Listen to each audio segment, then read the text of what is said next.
This is Greg Troutwine with Maritime Reporter TV.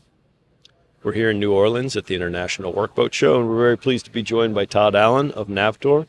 Todd, first and foremost, thanks for joining us. Thanks for having me. So Todd, just to start things off, could you tell us your title and more importantly, your area of responsibility? Yes, I'm Regional Sales Manager for Navtor USA out of Seattle. We just opened that office a little over a year ago, so I'm responsible for North America. Okay. Todd, I'm sure, I mean, I've written about Navtor quite a few times, and I'm sure many of the people who watch this video know who Navtor is. But for those not in the know, can you just give us an overview of the company today? Sure. We're an e-navigation company, so basically we set out the goal of trying to really simplify the tasks for the guys on board so we can make their life easier. So we supply e-navigation solutions like charts, digital publications, fleet management tools for the ship and also the shore. I mean, it's interesting. Obviously, there's a big trend in data, in digitalization, the use of information on board ships to make operations more efficient. When we talk about the use of information, digitalization in the maritime industry, what do you see today?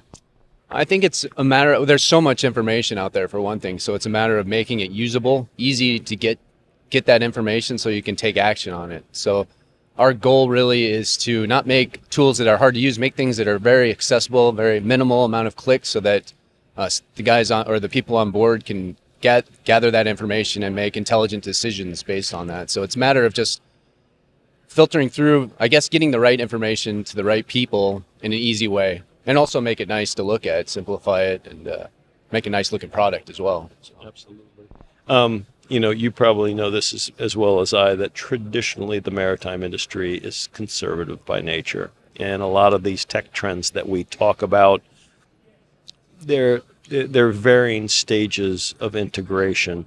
Are you starting to see acceptance of the Navtor solution in the marketplace? Yes, definitely. I think that one of the, I guess, problems before was that the technology was there, but it wasn't done in a way that made people comfortable using it. It was kind of the old days with the VCR where you got a manual that was like a phone book, right? I mean, nobody, that wasn't as advanced as what we're doing, but it was super complicated to use.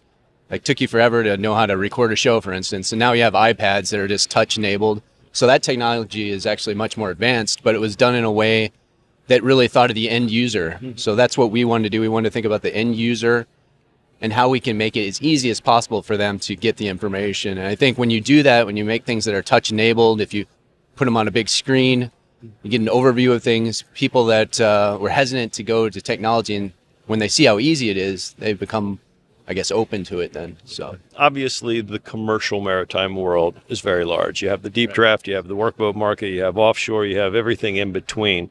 When you look at the markets, what is Navtor's traditional strength, and where today do you see opportunities? Well, we started really with the ships that are transitioning from paper going to digital, and really helping them to make that transition. So, I mean, that can be from anything from a fishing boat to a huge tanker in the ocean. So we touch all markets. I think that as we go forward, we're going to see maybe some of the smaller vessels that haven't made that transition over to digital yet be some of our newer customers. But I think every market is growing right now. It's been a good year. So, and I think that some of this new generation of navigators are more eager to kind of jump into the digital world. So, and they're also grown up with it as well. So, but yeah, I think we see growth in all the different segments of the shipping industry. So, awesome. Well, obviously you're in a sector of the market that requires continual investment, continual innovation. And we understand also that you've recently released or have been working on for some time the Passage Plan tool. Can you discuss the evolution of that product, and specifically what it is and what it does for someone who's running a vessel?